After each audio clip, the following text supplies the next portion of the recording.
My son secretly put my name on a care home waiting list without telling me. He invited me to dinner. There was a folder on the table. I smiled, said the chicken was excellent, drove home, and called a lawyer. My name is Walter Drummond. I am 67 years old. For 30 years, I managed shipping operations, cargo schedules, union contracts, and the particular chaos of 3 container ships arriving at the same time in February, when it's -18 and someone has lost the paperwork. I retired 4 years ago. I grew tomatoes. I drank good coffee slowly. I was, by any reasonable measure, completely fine. My wife passed 6 years ago. Quickly, I won't linger on that. She would have found lingering extremely irritating, and she would have been right. I have 2 children. My daughter Clara lives far away. She calls every Sunday without fail. Once mailed me homemade hot sauce, which I found both touching and terrifying. My son Nathan lives 40 minutes away with his wife Sandra. Nice house. 2 grandchildren I adore. And as I would come to understand, a very specific set of financial plans that involved my house. For the first 2 years after I retired, things with Nathan were fine. Sunday dinners, hockey on the couch, normal, comfortable. Then small things started to change. Nathan began asking questions about the house. Careful questions. How was the maintenance holding up? Had I thought about whether the upkeep was getting to be too much? Had I spoken to anyone about my long-term plans? Sandra started asking about my driving, my sleep, my doctor's visits. Each question on its own sounds caring, but together over 3 months, with a particular frequency and a particular tone, it started to feel less like concern and more like someone building a file. I said nothing. I kept watering my tomatoes. 3rd week of October. Nathan called and invited me to Friday dinner. Sandra was making her chicken. Wanted to catch up. I showed up at 6 o'clock with a bottle of wine and a perfectly ordinary expectation of a meal and a conversation. The chicken was excellent. The first half of the evening was fine. Then after the plates were cleared, Nathan said they had something to discuss. He talked for 12 minutes. Sandra spoke for another 8. My age, my isolation, the size of the house, the upkeep, my driving, and then we've been looking into some options. There's a very well-regarded facility outside town. Lovely garden program.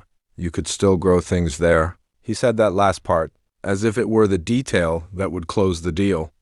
And there on the side table, placed with a casualness that was not casual at all, was a folder. Forms inside. A waiting list.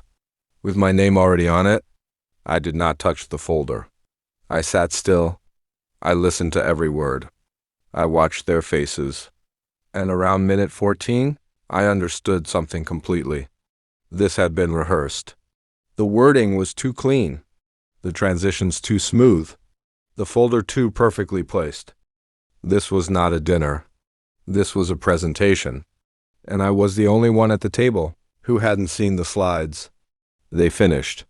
They looked at me with careful, practiced concern. I said 2 words. I understand. Nathan looked relieved. Sandra looked relieved. They shared the smallest glance. I said, "Thank you for dinner." The chicken was excellent. I put on my coat. I drove home, and I did not feel angry. I felt clear. There is a difference. I called my oldest friend Gordon at 9:15 that night. He answered on the second ring. I said, "Gordon, they had a folder." He was quiet for a moment. "What kind of folder?" "The kind with forms in it." "Say no more. What do you need?" Gordon gave me the name of an estate lawyer, a woman named Patricia Walsh, sharp, direct, efficient. Gordon said she made him feel like a mildly interesting administrative problem, and he meant that as a compliment. I called her the next morning at 8:45. She answered herself. I respected that. I told her everything. She listened without interrupting. I respected that more. When I finished, she said, "Mr. Drummond, you are legally competent. You own your property outright. You are under no obligation. To do anything at all. Then she paused. But if you'd like to make some changes, entirely on your own terms. I have some thoughts. I said, I have time this week. She said, Thursday at 2?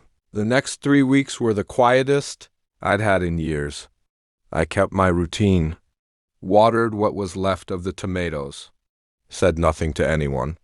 Patricia moved quickly and without drama. The house was placed into a trust. My daughter Clara and a charitable foundation, named as beneficiaries. Nathan removed from the will entirely. The documents were structured so that any legal challenge would be protracted, expensive, and unlikely to succeed, given that I had signed everything, while demonstrably thoroughly competent. Patricia noted twice that the timing would be very useful if anyone tried to argue otherwise later. I signed the last documents on a Thursday afternoon. Patricia walked me to the street and said, You're all set, Mr. Drummond. I said, Thank you, Patricia. She said, I'll call your son Monday morning. I said, That's fine. What will you tell him? She said, that your father has made some significant changes to his estate, and you need to hear about them at your earliest convenience. I said, That will do nicely. Nathan called Monday evening at 6:43. I was watching the news. I noted the time. Dad, did you talk to a lawyer? I did. What did you do? I made some changes to my affairs, Nathan. I'm 67 years old and entirely capable of managing my own property and my own future. It felt like the right time. This isn't what we wanted. I know. I understand your intentions. I'm still in my house. I plan to remain there. I'm going to finish watching the news now. He started to say something else. I said, Good night, Nathan, and I hung up. Sandra sent a long message 2 days. The phrase, we were only trying to help, appeared 3 times. I read it once. Put the phone down. Did not respond. I called Gordon that evening. He said, How do you feel? I thought about it honestly. Like a man who moved something, very large entirely by himself.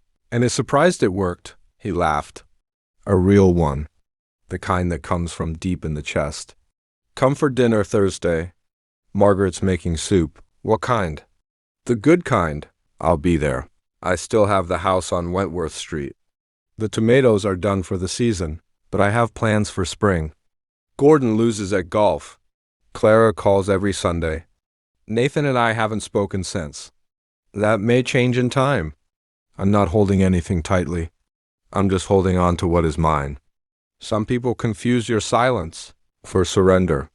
Let them one chance story.